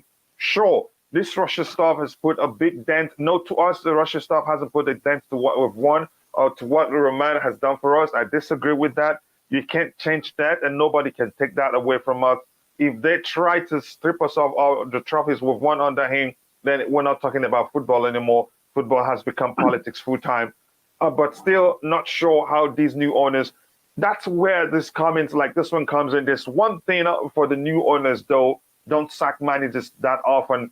And like I argued before, one of the reasons why we haven't had a time at Chelsea where we dominated for a stretch of time is because the firing of managers, even though you could argue the new manager comes in and then he wins, he changes things and then wins us trophies. But there's a chance that if you think about it, that the managers had they been not fired, could have helped us to dominate at least English football for a stretch of time. And that's huge. That is true. Yes, you fire a manager, new manager comes in, their priority will be to solve a problem that you believe the club has, and then also build their own team. Basically, every 2 or 3 years, we're rebuilding because we have new managers. And again, I'll repeat myself, there has never been a stretch of time under Roman that we've sustained our success. It's just been patches of success here and there. Last year, we won the league. The next year we can't win it, or the next 2-3 years we've not been able, we can't win it. We just struggle to even make it to top 4. So that to me is concerning. That has to change. When managers have done well, we have to give them time. It doesn't matter their relationship with the owner or something like that, or the player power at Chelsea. And again, that brings to mind, player power is something the new owners must change. And I think that has changed to a certain measure under Thomas Tuchel, because probably Marina and the owners and Petr Cech are there and they love him. But that must change. Player power contributed a lot to the hiring and firing of managers at Chelsea Football Club. So this comment makes good sense. Some South American fantastic scout. Yeah, I think if we can get scouts from there, but I think the scouting department isn't really the issues we have right now, if you ask me. This is, I think, taking the time to find the right manager now. We find our manager, that's TT. Yeah, we have one now. So now maybe it's occurring to us we shouldn't be firing managers that way, because in some cases, if you look at the situation at the club, when we fire managers and then a new manager comes in and then makes it clear we have a problem here, that's when we usually realize, oh, the issue we had wasn't really because of the other manager. Even think about a Chinese one. No, okay. So let me see, Stav, if you see any interesting comments you want to talk about, you let me know. Would you take Michael Edwards, the guy that's leaving Liverpool as sporting director? I'll let start talking We were about looking this. at him when Roman was still the owner. I don't know if that plan will still go through. We were looking at him, and I think there was somebody else. I don't know who it was. I think an ex-Barcelona director. I think it was Michael Edwards, and I think his name is Raymond Plains or something like that. But why are we doing that? We have Petr. We have some football in mind for Chelsea that some of them don't have jobs right now. Some of them are retired. We can reach out to them and give them that role. I'm sure they will do well. Stab, are you in support of us going for this guy or even going for the former Barcelona guy? Why not promote Petr? Well, what he said, promote Petr, right? But it doesn't make a difference. Doesn't make a difference what we think right now, right? At the end of the day, the new owners are going to decide everything. They might not want to keep Marina. They might not want to keep Petr. We can discuss like what we think we want to happen and all this stuff, right? But the ultimate situation is, what do you deem the long enough time, right, for a manager, right, to make the club successful? Forget it. When Alex Ferguson, right, and Arsene Wenger made their two clubs successful, and yeah, they had a long term. They were long term, but they were the only two clubs, right, who could win anything at that point, right? Roman came in, he changed it, he brought Jose in. Now Claudio Ranieri had his one season, right, and this isn't the chance to go into it, but I will maybe Saturday, right? He cost us that title with the Invincibles. We should have won that title under Claudio Ranieri, right? And he took Jose to move to the next level, right? But Saturday I'll explain why I believe that. Because remember, right, I was a season ticket holder. I was in the home and away schemes in the European and everything, right? And he cost us that title, Ranieri, right? But Jose came in and moved it another level. Now, no manager, you can all sit there and say, we've got Thomas Tuchel, he's the best manager, he's this, he's that, right? By June, July, he might go to Man United. Okay? We don't know. He might not I like understand. the new Stab, get my point. I'm not arguing. This argument wasn't in any way about. It's not the way in modern football anymore at any club, right? Jurgen Klopp has been at Liverpool, he's at 5 or 6 years. He's won one title and one Champions League, and now the Carabao Cup, right? Okay? Now, next season, 22-23, is his last season. He's already said he's going to leave, right? Pep Guardiola is also in the same situation where he's talking about maybe not signing another contract, right? It's just not the way of modern day football. Let me clarify something here. I understand your club, your argument. Things have changed in modern football. Yeah. But it is worse. The way we dealt with managers in some cases, you've agreed. For instance, you agreed here. You did say it yourself. Jose Mourinho's firing during his first stint at Chelsea cannot be justified. And I referenced Carlo Ancelotti's firing. To me, it cannot be justified. So we're saying the same thing. At least Pep Guardiola will be leaving on his own term. He's not being fired. He's just saying when his contract expires, he leaves. Jurgen Klopp is saying when he's looking to leave when his club. I'm not sure. I didn't hear that. According to you, he may leave when his contract expires. He said it last week. Exactly. So just give managers time. But in our case, in most cases, we haven't given managers the time that they should have been given. Two prime examples: Carlo Ancelotti and Jose Mourinho during his first stint. Okay. That's just that. So we're not fighting here. So if that can change, here's my argument. Yeah, and I'm not saying. Yeah, he has. And I'm not saying. Let me explain something. Yeah, go on. I'm not saying we should keep managers forever.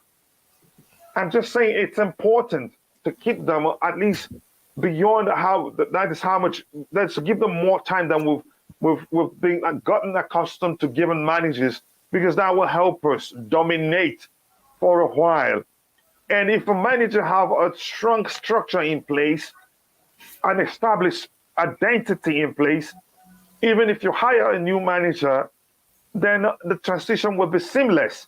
We will not go through, we will not be known as a club that has just patches of success.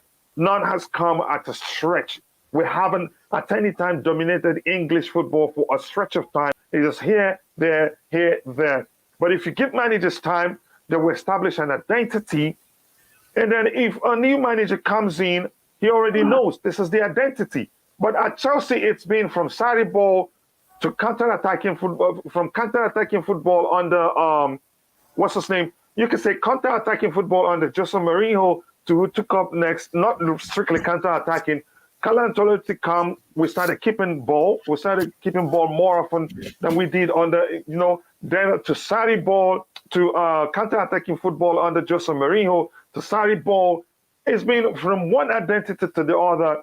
It just seems, it doesn't help. That's my point. You have to look at it deeper. I'm not saying let a manager stay at Chelsea Football Club for 100 years, but at least time enough to develop that is an identity.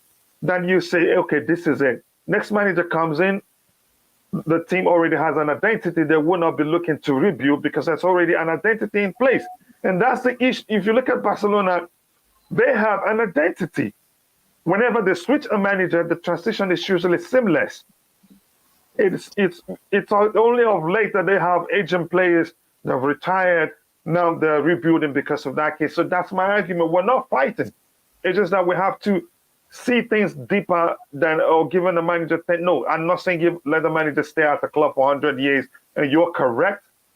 The landscape for in the footballing world has changed. Managers don't stay that long anymore. So there's a comment I wanted to talk about. Let me see if you have anything else we can talk about here, Fraser.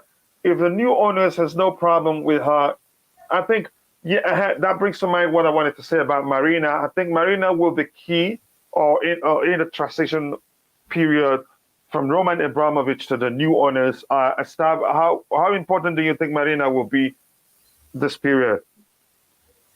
Well, I've already said that keeper. I already said make a chairman, right? Mm-hmm. So what do I need to say more than that? But what we think doesn't matter, right? Mm-hmm. We don't know what the new owners want to do, right? Mm-hmm. If the Arabs buy it, they might have their own people they want to bring in to do certain jobs, right? They might not want Tuchel, right? Maybe they'll be crazy, and the fact that the guy's a Chelsea fan will work in Tuchel's favour, right? But the thing is that maybe Tuchel will decide that he fancies the Man United job. There is no loyalty from anybody in football anymore. Not managers, not players, right? No boards, no nothing. There's no loyalty, right? So we can sit here, we can debate and we can say that he's the best manager we've had in a long time, right? Or he's the best manager we've ever had. He should be given the time. He should get 5-10 years, whatever. And in 2 months' time, he might decide he wants to go because Man United will consider approaching him, right? Just like everybody's talking about it now. And he might fancy that job, whether we like it or not, right? They're a bigger club than us, right? In the form of like history and all that kind of stuff, right? They're deemed a better club than us, a bigger club, right? Jose left Inter Milan to go to Real Madrid because Real Madrid were deemed the bigger club of the two, okay? Right? Inter Milan, big in Italy, and they have a worldwide fan base, but not to the level of Real Madrid, and they don't have the same pulling power, right? So he couldn't resist it, and he went, right? And he had 2 years of success there, back-to-back titles in Milan as well, right? And he still went. There's no loyalty. We can sit here, we can all wax lyrical, right? Ultimately, let's put this into context, okay? Right, let's have some context here. It took 7 games under Tuchel to win the Champions League, right? It took Lampard to get us out the group stage. Yeah, we won the Champions League, which took us to the Super Cup, which is a one-off game, and we won the Super Cup, right? We then went to the Club World Cup, which takes 2 games, right? So he's won 3 trophies in the space of 10 games, right? And where are we in the league? And I accept the fact that we've had injuries and all that kind of stuff, but we didn't look impressive. We didn't look impressive even before the injuries in certain games, right? And you know my thoughts, right? I like him, right? I love Jose and I like Tuchel, but I want to see more adaptability from him. He showed a bit the other day against Newcastle when he changed systems like mid through the game, which I predicted in the pre-game, didn't I? That we could do that, and maybe he will do that, right? But all I see is he still has the one system that he wants to play, and the only reason he doesn't play that system is when he hasn't got wing backs. Now they're already talking before even tonight's game, right? That Ziyech is going to play as a wing back, right? Just like they're going to play 4-4-2. That's their systems. Renato Sanchez is missing, right? They're going to play 4-4-2, and we're going to insist on playing 3 at the back, which means, right? That let's bring it back to the topic because we're about to run out of stuff. But he needs to become adaptable, right? Before I'm going to turn around. That's the truth. That's another topic for another Blue Morning show. But I'm not going to say he deserves more time, right? Because he won those 3 trophies in 10 games. This topic was never saying that Manny just needs more time. Was never. Yeah. Stab, I understand your argument. If you can listen to me, I understand your argument. But this topic was never about Thomas Tuchel. We asked what the new owners could do, what they should do differently, to do even better than Roman did. Okay. But the truth is, Roman will always be Roman. Exactly. The people who are asking the question, right? Yes. The ones who are asking the questions in the live chat. Who are now saying somebody just said we should give managers more time, and that's how we started talking about it. But that's by the way, this comment on the screen says, new owners just have to make sure Marina stays if they want to make sure we are a well-run football club and not spending ridiculously. The truth is, most people in the Chelsea fan base do not understand how well she's done for us. I think they underrate her. Underappreciated. Underappreciated, exactly. That's the word. Most people in the Chelsea fan base don't appreciate Marina Granovskaia at all. Whenever a transfer deal falls through, they blame it all on her, which is so wrong. Look, we lost 150 million plus, and it could have gotten worse. It could have been worse actually if Marina wasn't there. That's just the truth. This loss, right? The money that we lost, right? Tottenham with a bigger ground lost 94.5 million pounds, right? Yeah, with a bigger ground. Okay, staging concerts, staging they couldn't stage a concert obviously in NFL, right? We have to remember that loss has come over a period of time, right? Where we've had to play without crowds. Okay? So we had this discussion yesterday that the income from every home game, right, is 70 million for all the ticket sales, all the income from the shops and everything on a match day, right? So if you're looking at that we went, 6 months without any crowds, right? That loss is nothing. It shows how well the club was managed, okay?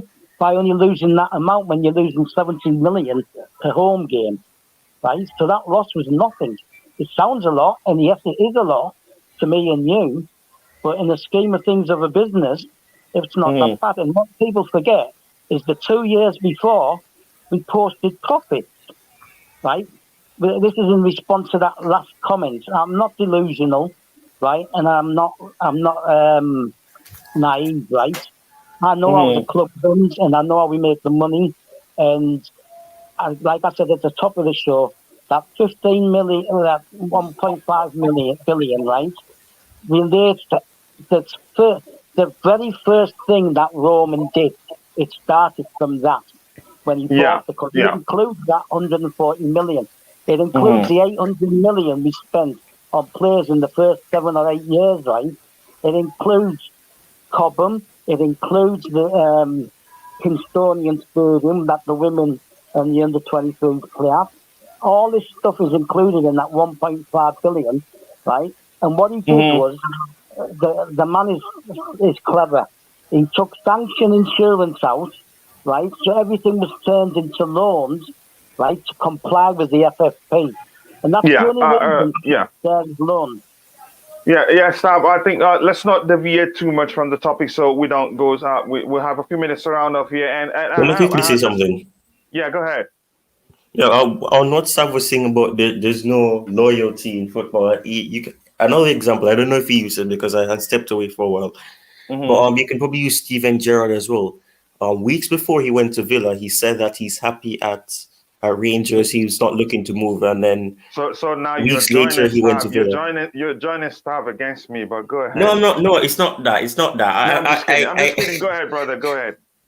No, I'm not joining against that. I'm just saying that I can understand where he's coming from because there's no loyalty. Clearly. People say that they'll do this and then an opportunity will pop up and they'll just take it. Yeah. I am hoping Tuchel doesn't do that because it would be foolish for him to go to a club that has a lot of issues. And it surpasses only the manager. It surpasses the board. It surpasses everything. You have to look at the players as well. The players aren't good enough, and you can use the Atletico Madrid game in particular to state that. But I cannot say that he will not do it. I can agree with that. Why I think Tuchel wouldn't some do wonderful it now. things, and like Sam said, he won 3 trophies in the space of 10 games.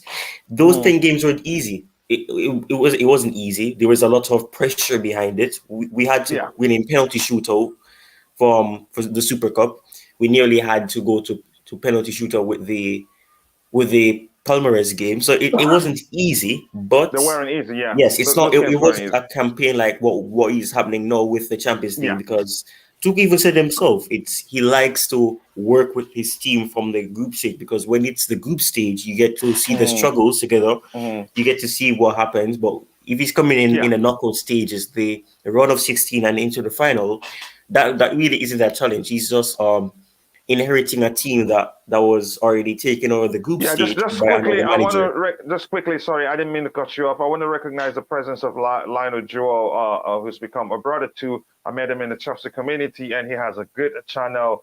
Lionel Joel, if you check it, he talks about Chelsea and all the football clubs, but it's a good channel, and I urge you to go check him out. And I hope to have him on soon for one of the Blue Morning shows. And I was looking something about the Saudis building stadiums. I know it would be pretty difficult to find it right now. Okay, this one right here. Ty, are you? Sorry, I cut you off. Are you done, or should I go ahead? I forgot what I was going to end off with. So okay, but coming to your point, I think you made a very, very great point about Stav's comment, and I recognize that. But I'd like to get Stav wind up so he starts speaking fire. I love him when that happens. But that's, by the way, the truth is... Hang on. You've wound me up now. Let me say something. Right? If he wins the Champions League... I will. If he wins the Champions League... We will round up with you on fire, If he wins the Champions League this season, right, then I'll have more respect than him winning it last year, because to win it back-to-back and from the beginning is a different thing. Yeah, right. I think don't forget that could happen. That could happen. So let's come. I want to say something about. I want to say something about Tyrone's comment. I think he was right, supporting you in that aspect. That the manager could change his mind tomorrow. But here is why I think Tuchel is not going to change his mind and just go to Manchester United at this time, because. I think from what I've learned, I've listened to him quite a while for some time right now, and I think he's a very morally driven individual. I don't think he would do anything that when he looks back he says, I shouldn't have left this club at the time where they need me the most. If he leaves like a year after, when things are become stable at Chelsea, then fine. I don't think he will risk leaving at this point that Chelsea are struggling. That will tarnish his image, whether he likes it or not. I think I've learned that He's a morally driven person. Let me just phrase it that way. And this comment right here came to mind. I hope Saudis build a nice stadium, and he followed it up by, I heard they are good at building stadiums. Surely they can fix Stamford Bridge. That's the truth. I've heard that too. I hope that happens. Please, says Sylvia. Let's see if we see anything here. Isn't the Rain Group American? Yeah, I think they are. Imagine Saudis buy properties behind Stamford Bridge and build an 80,000. Yeah, that's going to cost a whole lot of money. I don't think they will risk it. EU sanctioned the Roman. Now it's getting stupid. All the stuff. It's been stupid for a while. It's getting even more stupid there. Nick Candy doesn't like Todd because he's allied with the sports fan. At least he's a good fan. I mean, the whole thing is complicated. What a way to undermine Tuchel's achievement by saying he only won it by 10 games. That's a very ridiculous take. Was he meant to play 200 games, Ty?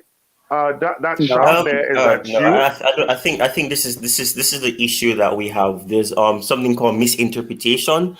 No one is downplaying what he did. What he did was wonderful. Not any manager is gonna come So in and do what he you're did. coming from the perspective that he did great. That's not an easy achievement. You're not undermining his destiny. But go You're ahead. not undermining it. The thing is that it's different when you're coming in, because not everybody can just come in and just win the Champions League with a team that was in danger of dropping into 10th place and worse. Not anybody can do that. And he slowly fixed the issues from the defense going forward. No one is bad mounting him and saying that that what he did is not good. But the difference is if he does it, and like Sam said not long ago, if he wins it back to back and from the beginning, that is a bigger achievement than winning it last season. Yes, it's a trophy, and yes, he won it. But if he wins it this season, when we lost to Juventus, we drew with Zenit, and we had those challenges of where we had to nick the game in the latter stages, like against Malmo, 1-0. So obviously, no one is undermining what he did. What he did was wonderful, but it's different when you're coming in, you're inheriting what somebody else did, taking the team out of the group stage, and all you need to do is just let the ship sail, and just keep it settled. So that's all he did. So if he does it this season, when he was there, saw the challenges, this whole situation with the ownership and everything, and at the end of the day, at the end of the season, he wins the Champions League again, then that's wonderful. That's a bigger one because he won it through adversity. And it could happen. I really do want that to happen because that will be a serious stick it up. I feel like it will. Yeah, stick it I up. said it for months. I feel like we're going to win it back to back. But I hope this doesn't come back and bite me on the ass.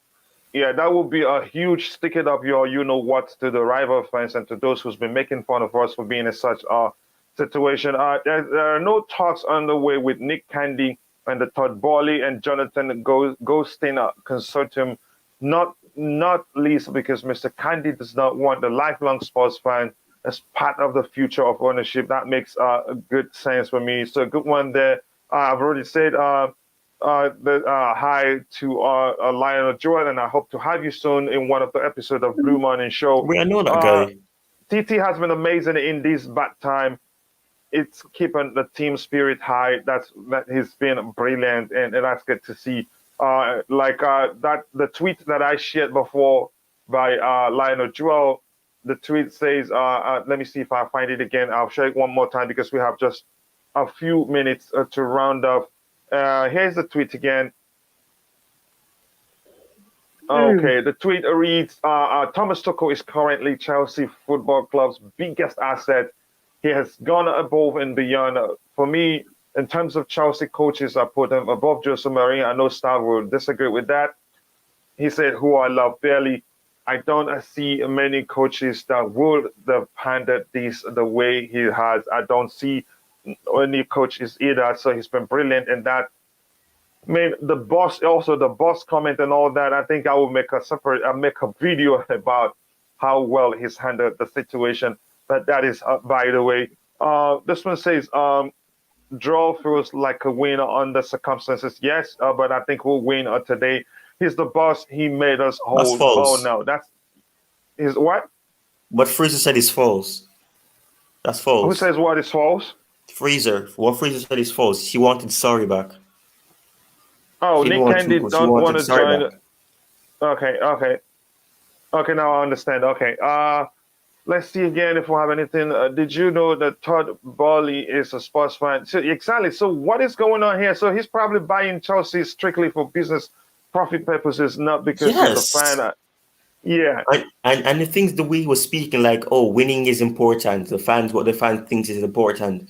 Winning, winning, winning, winning, winning. You sound like that when people are trying to they're trying to convince you, or they're trying to persuade you that I'm the perfect Mm-hmm. person for this, and they're trying to Mm-hmm. say everything that would sweet. They try to sweet talk you and get you on their side. That's exactly what he was trying to do.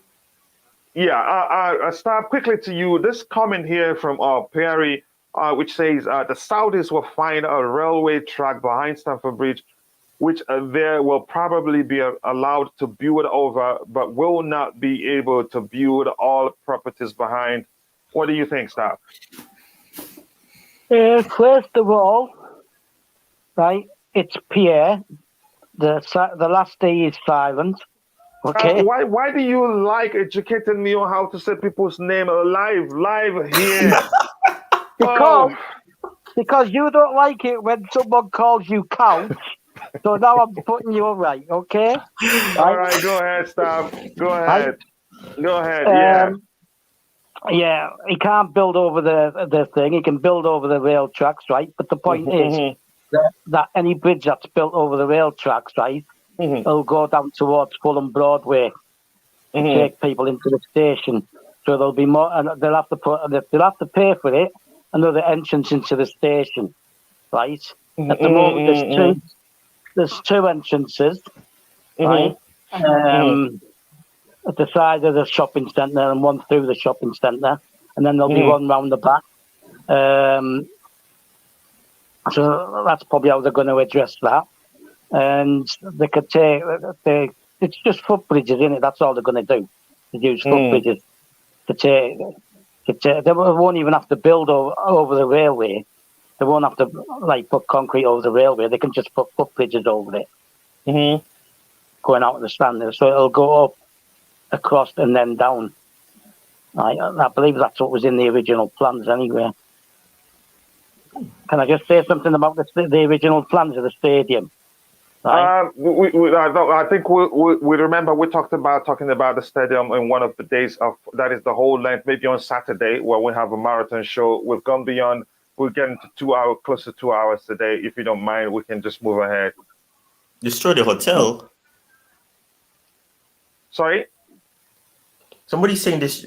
Can't they just destroy the hotel at Stamford Bridge? That wouldn't make sense. London is blue. Why would they do that? Them doing it. It was something good that they did. Remember they had shown hospitality to people who needed it. So I don't know. I don't think that's smart. The hotel backs into the shed, right? When you look at the pitch, right?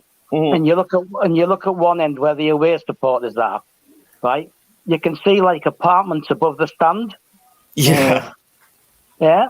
Right. Well, that's the hotel, right? That's the hotel with apartments above it, private apartments above the hotel, right? That's where the hotel is. It's touching the stand, right? So they will demolish the stand, the hotel, because they'll need that to expand the stand, right? There's nothing that I don't know what the hotel makes, but it's quite expensive to stay there. So yeah, they would demolish the hotel. So okay, just quickly, Stab, to answer this question on the screen, just quickly, take a few seconds to answer this. Do you think there will be a bidding war? Yeah, probably. But as I said earlier, it's not going to be the ultimate reasoning, is it? Yeah. Because Roman's not getting the money, so the price isn't the ultimate, right? It's got to be the one who makes the best proposition overall, right? So the stadium has to come into consideration. What they're going to do about the stadium, developing other things in the academy and things like that. All that's going to come into consideration. I don't know what questions were asked. Okay, in that dossier that they've sent everybody, that they all have to basically answer questions. So we don't know what the questions were asked. But I would imagine the academy, the women's team, the new stadium, how they're going to fund this and that, right? All that's going to come in. It won't just be on price. It's going to be the ones who give the best proposals to take all those things into account. Academy. Yes. But before we continue, I'd like to ask people in the chat, please, if you haven't, please smash that like button. Subscribe to the channel if you haven't, and more importantly, please don't forget to click on the bell notification button so you don't miss anything. Now, I'm scared of saying Kakari's first name, so staff don't come at me again on live show. Yeah, what's the matter with you? That's a big, that's a big school behind the Stamford Bridge Stadium that will not be bought and demolished. Great point right there. I think we'll talk about that when we talk about the stadium. Say Saudi have bid ready for Friday. Okay, that's good. Everybody's being, this is more like a chess game. The biddings you have. What is happening? Yeah, you don't want to put in a bid and somebody comes in and bid you, and before you get ready to bid the next one, then they stop accepting bids. So, but we'll see what happens. I am told Saudi Media will have a bid ready for Rain Group to consider ahead of the Friday deadline. Here is their plans. He says by Nizar, I am told Saudi Media will have a bid ready for Rain Group to consider ahead. Even Ricketts family. Yeah, Friday we go find out if Saudis for the future or best of. Yeah, we will know. Let me see anything else here to read, and give me City or Liverpool quarterfinal. We smashed them. Definitely, we're not afraid of any teams, and especially where we have most of our players back. Dudes had tattoos. We won the Champions League on their skin before we turned up. Yeah, I know who she's talking about. She's talking about who? Was it Ramos? Or Manchester City, I think. Okay. Titi has master plans for all games, plus Chelsea can play different styles. Yeah, we can. And he's starting to adapt lately, and that's good to see. Guys, what does it matter? Change is in the air. The old guard is leaving. The new guard is yet to be determined. Will leave in uncertain times. Prayers for Ukraine and all Western people world over. Yes, thank you very much, Mika. Thank you for kindly saying that. It's important that we pray for the situation in Ukraine to come to an end. As it is right now, there seems to be no sight to the end of that situation. We want it to end. So thank you very much for that kind of comment. Yeah. And also, if you're there, please take a second to say thank you to Mikhail. He was the winner of our last giveaway, and he instructed me to donate the cash equivalent to the prize he won to the people of Ukraine. So Mikhail, thank you again. That means a lot. And here is that Nizal Kinsala tweet.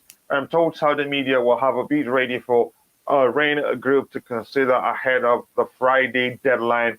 Here are the plans.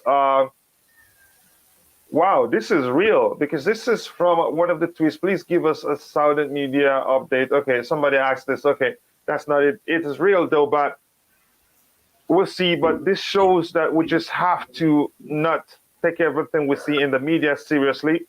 We already had that they put a bid of 2.7 million pounds already. Now we're hearing they're readying it for Friday. So that's why whatever we do, we talk about here are all speculations. Marina was the person who wanted Tuchel, and now we got him. Yes, thank you very much. I think, gentlemen, ladies and gentlemen, and all the people in the chat, I think with this, we can call it a day. I think we've touched all the topics we had in mind to discuss today.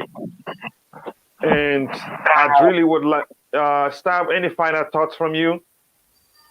Yeah, you let Carragher off the hook. Okay, what you want to say about Carragher? Go ahead. And if you're in the chat, let us know what you think about Jamie Carragher. Do it tomorrow. Okay, let's do it tomorrow then. Okay, yeah. With that, I want to say thank you to the queens of the house, Joseph Viola and Street Beer, and all the moderators and everybody else that found time to join us for today's Blue Morning Show. I hope to see you guys again tomorrow for another Blue Morning Show. And I hope you enjoyed it. And please feel free to let us know what we can do to make the show even better. We appreciate you all. And everybody in the chat, just know we know how much value you provide to the stream. Again, special thanks to the moderators, especially the two queens of the house, Just Viola and Astrilbia. I appreciate you all. And thank you to Tide Talks and staff for always being available to be part of the panel. It's been a great conversation, great debate. I enjoyed it, and I hope you two enjoyed it too. And Ty, please send me your information, how you want it to appear in the comment section, and I will add it when the video is ready. With that, I say, see you all tomorrow. God bless us all, and bye.